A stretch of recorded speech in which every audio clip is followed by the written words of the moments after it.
안녕하세요. 복층살롱의 살롱주인 고유입니다. 네, 놀러오세요. 잔입니다. 네, 오늘은 이제 TVN에서 새로 시작하는 토일 드라마 네. 빈센조 리뷰를 해볼 건데요. 네. 빈센조 사실 펜트하우스랑 하루가 겹쳐가지고 그렇죠. 조금 걱정했었는데 뭐 스타트도 7% 이상으로 하고 시청률이 지금 10% 넘었죠. 네. 시집보다 재밌어요.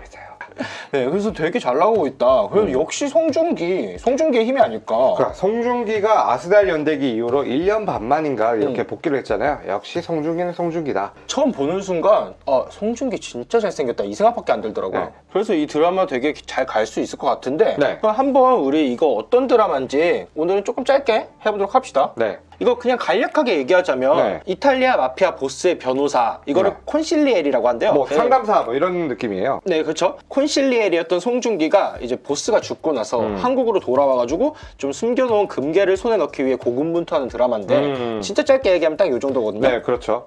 그리고 이 작가가 예. 열혈사제, 김과장 그렇게 이어지는 박재범 작가입니다. 이 작가의 특징은 개그적인 요소가 많고 그리고 되게 답답한, 그러니까 약자들이 막 이렇게 당하고 하는 것들을 빌드업을 차곡차곡 쌓아서 사이다 한 방 빵! 이게 전반적인 전개 방식이죠. 네, 그걸 되게 너무 어둡지 않고 네. 편하게 볼 수 있도록 이렇게 딱 해주죠. 네. 그리고 송중기가 이탈리아를 써요. 이탈리아에서 굉장히 오랫동안 있었다. 한 5년 정도 있었다. 뭐 이런 느낌이에요. 그래서 그냥 일상적인 대화에서 쓰고 아니면 조금 개그씬이나 이런 데 많이 쓰는데 저는 그게 오글거리지 않고 그냥 웃길 땐 웃기고 멋있을 땐 멋있게 좀 잘 연출했다 이런 생각이 들더라고요. 그런가요? 어색하셨나? 라는 생각을 약간 했는데 생각보다는. 자, 그러면 이제 조금 더 긴 스토리 설명 한번 해볼게요. 네. 이 주인공 송중기죠. 이름은 빈센조 까사노예요. 빈센조 까사노. 네. 이탈리아 마피아 보스의 콘실리에리였죠. 네. 그 콘실리에리가 아까 얘기했던 것처럼 마피아 조직의 좀 고문 변호사. 네, 맞습니다. 뭐 이런 거고 영화 대부에도 나온다 뭐 이런 얘기 네, 있더라고요. 뭐 그런 설정이 있죠. 이 빈센조는 보스의 총애를 받고 있었는데 네. 보스가 돌연 죽게 됩니다. 그 보스가 죽은 후에 보스의 마지막 유언이 있었어요.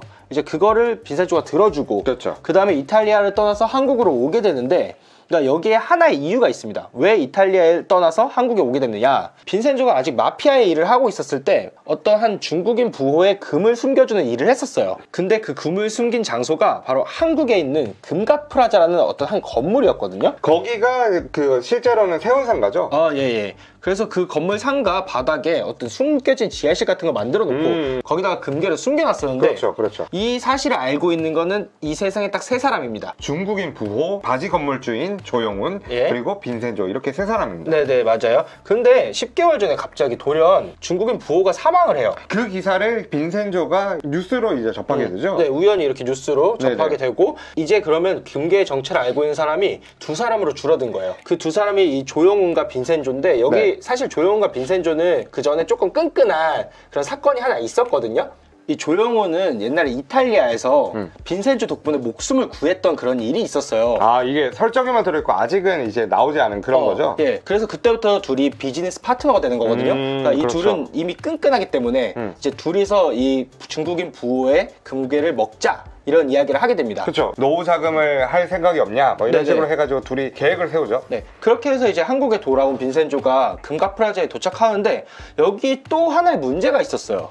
그게 뭐냐면 이 금가프라자 주변이 재개발 예정지가 되면서 그 악덕 기업인 바벨건설이 자신들의 재력과 협박 이런 걸 통해서 주변 건물들을 이미 모두 매입했고, 그렇죠. 그 마지막으로 남은 게 이 금가프라자, 요것까지 자기들 손에 넣으려고 그러는 거죠. 네, 여기 있는 주민들을 쫓아내고 어떻게든 이 건물을 획득하려고 하는, 그리고 이것을 막으려고 하는 빈센조가 이제 끼어드는 그런 스토리잖아요. 맞아요. 그래서 이 금가프라자의 주민들, 그리고 빈센조, 바지 건물주인 조영훈이 금가프라자를 팔지 않겠다고 이제 선언을 하니까 이 바벨건설이 또 조영훈의 가족을 인질로 삼아가지고 강제로 금가프라자를 손에 넣긴 넣어요. 네. 근데 그렇게 되면 금괴를 포기해야 되지 않습니까? 그렇죠. 근데 금괴를 포기할 수 없는 이 빈센조는 이 바벨건설이 부정한 방법으로 뺏어갔기 때문에 그거를 다시 빼앗아 오기 위해서 네. 이제 금가프라자 안에 입주민 중 한 명인 변호사 홍유찬과 함께 손을 잡습니다. 네. 그러면서 이제 벌어지는 스토리다. 일단 뭐 기본적인 스토리 자체가 그렇잖아요. 김가프라자에 일단 들어가고 거기 주민들이 각자 각양각색의 성격들을 가지고 있고 이 사람마다 에피소드가 생기면서 이 에피소드를 풀어나가는 그런 구조의 드라마인데 네네. 전체적인 내용을 보면은 송중기가 금괴를 차지해서 나가는 이야기, 그리고 여기 있는 약자로 있는 주민들을 도와주면서 그 사회와 맞서 싸우는 이야기. 그렇게 맞서 싸우는 대상들이 이제 대기업, 검사, 변호사 이런 권력 상위 계층에 있는 네. 이화에서 얘기를 하는 게 송중기가 이 사람들은 마피아보다 더하다.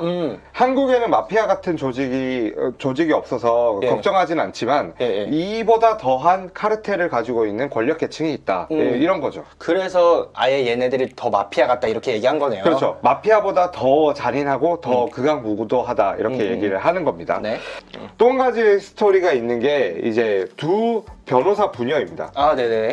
여기 있는 홍유찬과 홍차영. 네. 이 두 사람은 한 사람은 서민들을 도와주고 어떻게든 대기업과 싸우는 돈이 되지 않는 것들만 맡아서 변호하는 홍유찬이 있고 대기업 우상에 가서 돈이 되는 것들만 이제 변론을 하고 있는 예. 홍차영이 있죠. 네, 그렇죠. 하지만 홍차영은 아버지를 진심으로 걱정하고 세상과 타협을 하고 맞춰가기를 바라는데 세상과 싸우는 아버지가 못마땅한 거죠. 걱정스럽고. 맞아요. 네, 그런 것들을 이제 대립하고 있는 그런 구조인 것 같습니다. 그렇게 티격태격하면서도 둘이서 계속 자주 만나고 서로 도우려고 그러고, 홍차영 사실 대형 로펌에 때문에 거기 일을 해야 되는데 거기 기밀 정보를 미리 홍유찬한테 얘기해 준다던가 이런 모습들도 나오고 아마 빈센조랑 앞으로 이제 같이 합쳐져 가지고 이 부패한 권력들을 상대하는 데 좀 도움을 주게 되겠죠. 네.